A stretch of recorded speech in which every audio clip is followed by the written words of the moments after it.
Halo, salam sejahtera buat kita semua. Rahmat Tuhan kita Yesus Kristus, cinta kasih Allah, dan persekutuan Roh Kudus beserta kita. Salam jumpa kembali dalam channel Kombur Tondi. Sahabat sekalian, kita sudah melihat dalam video yang lalu tentang apa dan bagaimana tugas-tugas para malaikat yang bisa kita lihat atau baca dalam kitab suci. Terutama kita melihat tugas dan peranan mereka dalam perjanjian lama. Sesungguhnya tujuan utamanya ialah demi keselamatan umat manusia yang membutuhkan keselamatan dari Allah lewat pertolongan para malaikat.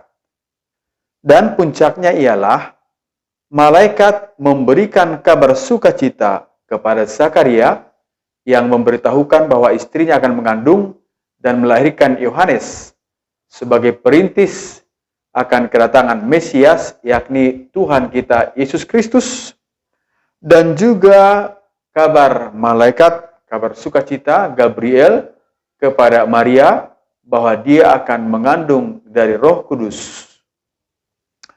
Sahabat sekalian, sekarang kita akan fokus pada kehidupan Tuhan Yesus, baik menjelang kelahirannya maupun sampai kepada kenaikannya ke surga. Dengan kata lain, kehidupan Sabda yang menjelma menjadi manusia atau Yesus Kristus dikelilingi oleh penyembahan dan pelayanan para malaikat kepada Tuhan kita Yesus Kristus. Nah, kita dapat melihat pertama dalam surat kepada orang Ibrani.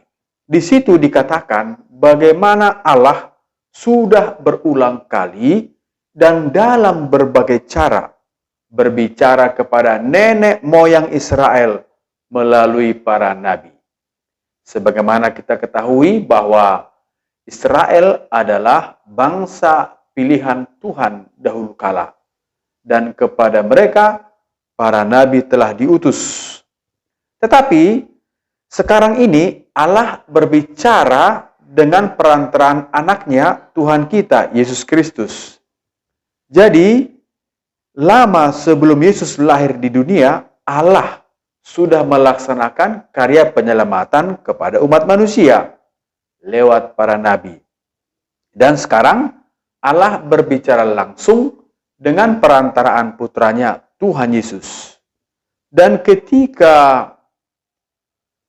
Allah membawa anaknya yang sulung ke dunia, Allah berkata, semua malaikat Allah harus menyembah dia. Dia adalah Yesus. Jadi, Yesus Kristus adalah pusat para malaikat. Yang kedua, para sahabat, kita lihat di Lukas pasal 2 ayat 14. Ketika Yesus lahir di Betlehem, para malaikat memberitahukan kabar sukacita itu kepada para gembala di padang.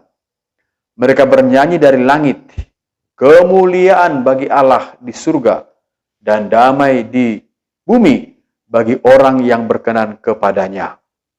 Kita melihat walaupun kejadian kelahiran Yesus itu begitu senyap, karena harus dilahirkan di kandang domba, di kandang yang hina, tetapi berita kelahirannya diwartakan dengan gegap gempita dari langit oleh para malaikat. Yang ketiga, bisa kita lihat dalam Matius pasal 1 ayat 20, pasal 2 ayat 13 dan 19, di mana ketika Yesus masih dikandung dalam rahim Maria, ketika itu Yusuf tahu bahwa setelah kabar dari malaikat, Maria rupanya sudah mengandung. Maka Yusuf dengan diam-diam ingin menceraikannya. Tetapi, malaikat Tuhan menampakkan diri kepada Yusuf dan menegaskan bahwa anak di dalam kandungan Maria adalah karena Roh Kudus.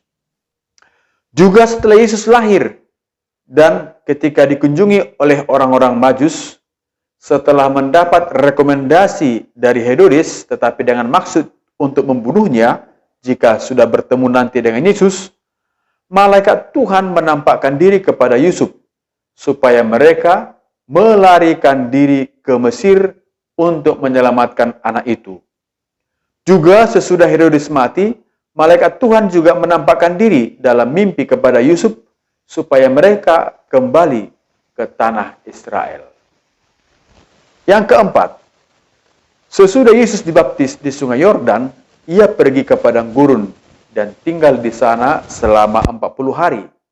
Di sana, Yesus dicobai iblis, dan ia tinggal di antara binatang-binatang liar. Tetapi para malaikat Allah melayani Yesus. Markus pasal 1 ayat 12.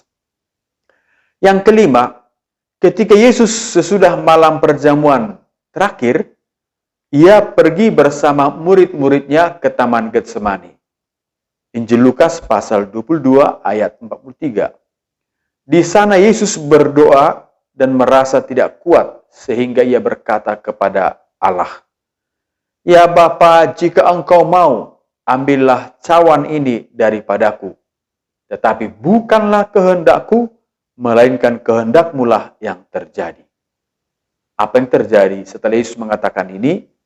Seketika itu juga seorang malaikat dari langit menampakkan diri kepadanya dan memberi kekuatan kepada Yesus.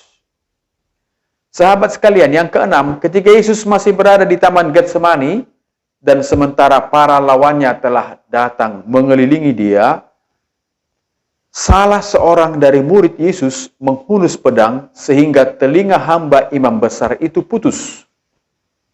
Apa yang terjadi? Yesus menegurnya dan mengatakan bahwa Yesus bisa saja minta kepada Bapaknya agar diutusnya 12 pasukan malaikat untuk membantu Yesus.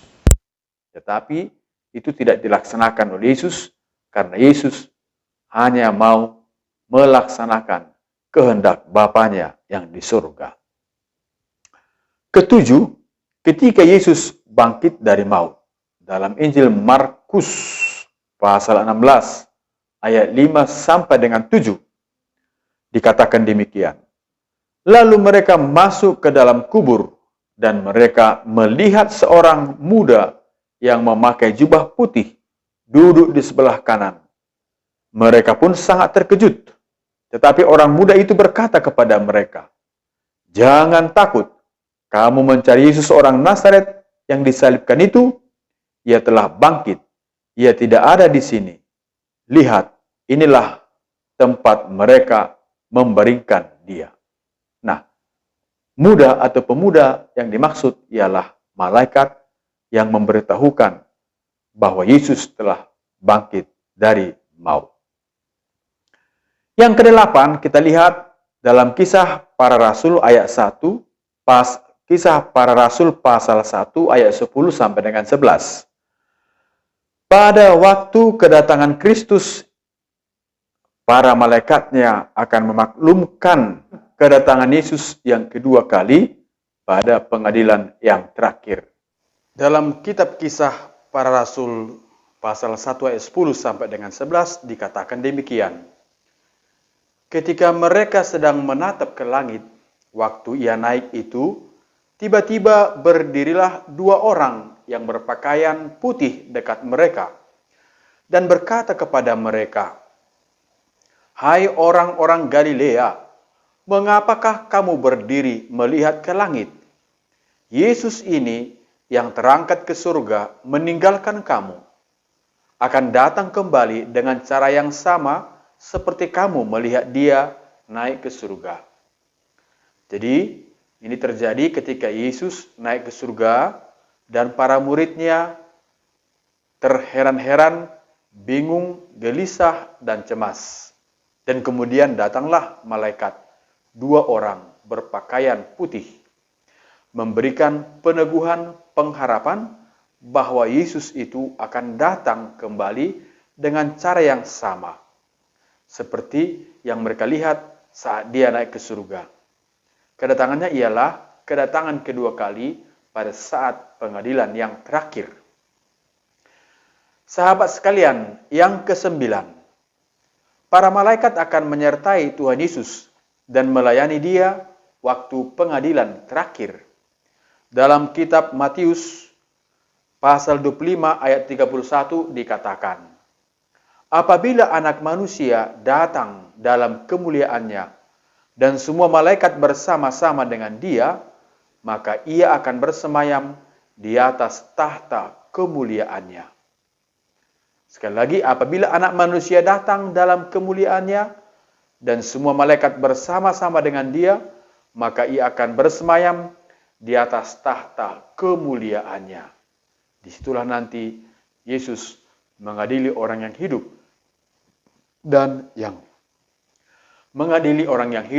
dan yang mati.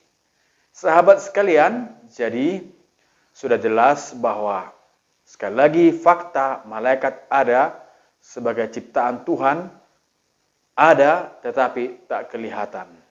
Namun ia telah berperan dalam perjanjian lama dan puncaknya dalam hidup Tuhan Yesus ketika ia masih ada di dunia dan ketika Yesus naik ke surga menuju kemuliaannya dan nanti juga pada kedatangannya yang kedua kali untuk mengadili orang yang hidup dan yang mati. Karena itu, sahabat sekalian, jangan ragu-ragu bahwa kita tidak sendiri sesungguhnya. Kita ditemani oleh para malaikat. Malaikat pelindung kita, setia menjaga kita, mengarahkan kita, memberikan petunjuk, memberikan pedoman, supaya kita hidup dengan benar, supaya kita hidup bersama dengan Allah. Sahabat sekalian, semoga kita semua dapat mengalami kasih Allah dengan petunjuk dan arahan dari malaikat kita. Shalom, Tuhan memberkati.